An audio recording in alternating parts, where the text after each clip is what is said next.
త్రివిధ దళాధిపతులతో పీఎం మోడీ సమావేశమయ్యారు. కాల్పుల విరమణను పాకిస్తాన్ ఉల్లంఘించిన నేపథ్యంలో కీలక సమావేశం జరుగుతోంది. ఈ మీటింగ్లో తాజా పరిణామాలు, తీసుకోబోయే నిర్ణయాలు, భవిష్యత్తు వ్యూహం తదితర అంశాలపై కూలంకషంగా చర్చిస్తున్నారు. ప్రధాని మోడీ నివాసంలో జరుగుతున్న ఈ భేటీకి సీడీఎస్ చీఫ్ హాజరయ్యారు.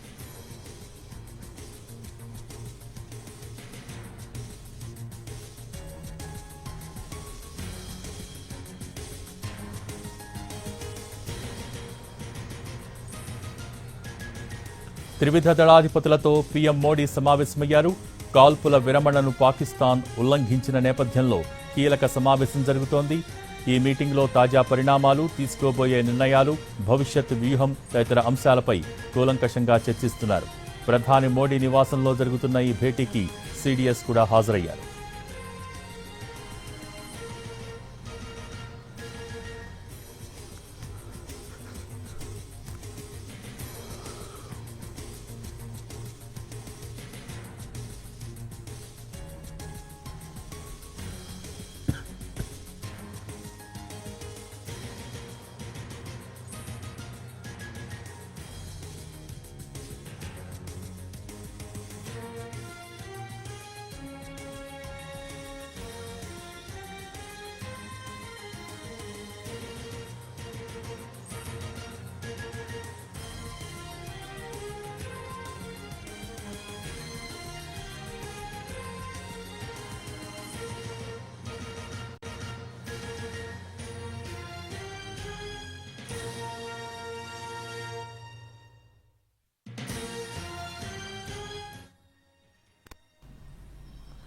త్రివిధ దళాధిపతులతో పీఎం మోడీ సమావేశమయ్యారు. కాల్పుల విరమణను పాకిస్తాన్ ఉల్లంఘించిన నేపథ్యంలో కీలక సమావేశం జరుగుతోంది.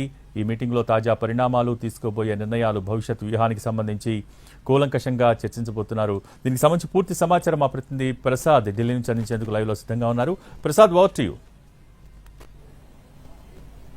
ప్రధాని నివాసంలో చాలా కీలక సమావేశం జరుగుతుంది. నిన్న సాయంత్రం 5 గంటలకు ఇరు దేశాలు కూడా కాల్పుల విరమణ చేయాలని ఒక అవగాహనకు వచ్చిన తర్వాత 3 గంటల వ్యవధి ముగియకుండానే మరలా కొద్దిపాటి దాడులు, ప్రతిదాడులు జరిగాయి. అయితే ఆ తర్వాత రేపు మధ్యాహ్నం 12 గంటలకు ఇరు దేశాలు వచ్చినటువంటి డైరెక్టర్ జనరల్స్, మిలిటరీ ఆపరేషన్స్ వాళ్ళు ఇద్దరు కూడా చర్చలు జరిపేందుకు నిర్ణయం తీసుకున్నారు. కాబట్టి ఆ చర్చల్లో ఏ అంశాలు ప్రస్తావనకు రావాలి? ప్రస్తుతానికి భారతదేశం అనుకుంటున్నటువంటి ఆలోచన మాత్రం షరతులతో కూడినటువంటి ఈ కాల్పుల విరమణ ఒప్పందం చేసుకోవాలన్న అంశాన్ని చాలా గట్టిగా చెబుతుంది. ఈ చర్చల్లో ఎలాంటి ప్రతిపాదనలు పాకిస్తాన్ ముందుంచాలి? ఈ చర్చలు కేవలం కాల్పుల విరమణకు మాత్రమే పరిమితమైనటువంటి అంశం కాబట్టి ఈ కాల్పుల విరమణ ఏ రకంగా ఉండాలి? అదేవిధంగా ఇతరత్ర ఎలాంటి తీవ్రవాదులు కూడా సరిహద్దు అంటే క్రాస్ బోర్డర్ టెర్రరిజాన్ని ఏమాత్రం కూడా ప్రోత్సహించకుండా పాకిస్తాన్ చాలా నిగ్రహంతో ఉండాలి అనే అంశంతో పాటు సైనిక చర్యలు కూడా దిగడానికి వీల్లేదు. అదేవిధంగా అడపాదడపా చేసే కాల్పు లాంటి విషయంలో కూడా చాలా నిగ్రహం పాటించాలనే అంశంపై పాకిస్తాన్కు పూర్తి స్థాయిలో నిర్దిష్టమైనటువంటి ఒక ఆంక్షలు పెట్టే అవకాశం ఉంది. ఈ ఆంక్షలకు అనుమతిస్తేనే ఆ మేరకు పాకిస్తాన్ చేసే ప్రతిపాదనలు ఇదేనైనా చర్చించేందుకు, అంగీకరించేందుకు భారత ఒప్పుకుంటుందన్న అంశాన్ని కూడా రేపు చర్చలో చెప్పే అవకాశం ఉంది. కాబట్టి త్రివిధ దళాధిపతులు, అదేవిధంగా జాతీయ భద్రతా సలహాదారు అజిత్ దోవల్, రక్షణ శాఖ మంత్రి రాజ్నాథ్ సింగ్ కూడా ఈ సమావేశంలో పాల్గొన్నారు. స్థూలంగా చాలా కూలంకషంగా చర్చించి ఒక డిమాండ్స్, ఏ అంశాలు చర్చకు పెట్టాలన్న అంశంపై ఖరారు చేసే అవకాశం ఉంది. ప్రధానంగా పాకిస్తాన్ చేసినటువంటి దాడులను తిప్పికొట్టే విషయంలో భారత్ చాలా విజయం సాధించింది. బ్రహ్మోస్ అనే క్షిపణిలో దాడులతో వైమానిక స్థావరాలను ధ్వంసం చేయడం జరిగింది. Defence Pakistan air defence systems ను కూడా ధ్వంసం చేయడం జరిగింది. ఈ నేపథ్యంలో భారత్కు ఉన్నటువంటి బలాన్ని, శక్తిని దృష్టిలో పెట్టుకుని పాకిస్తాన్ చర్చలకు వచ్చింది. కాబట్టి ఈ చర్చలను భారత్ తమకు అనుకూలంగా మలుచుకునేందుకు ఇదే అవకాశం. ఏమాత్రం కూడా తీవ్రవాద చర్యలు ఫర్దర్ గా భవిష్యత్తులో కూడా ఏమి జరగకుండా దాన్ని కట్టుదిట్టం చేసుకోవడం, ఎక్కడెక్కడ లూప్ హోల్స్ ఉన్నాయో వాటిని కూడా దాన్ని బిగించే విధంగా భారత్ ఈ చర్చల్లో ప్రతిపాదించబోతుంది.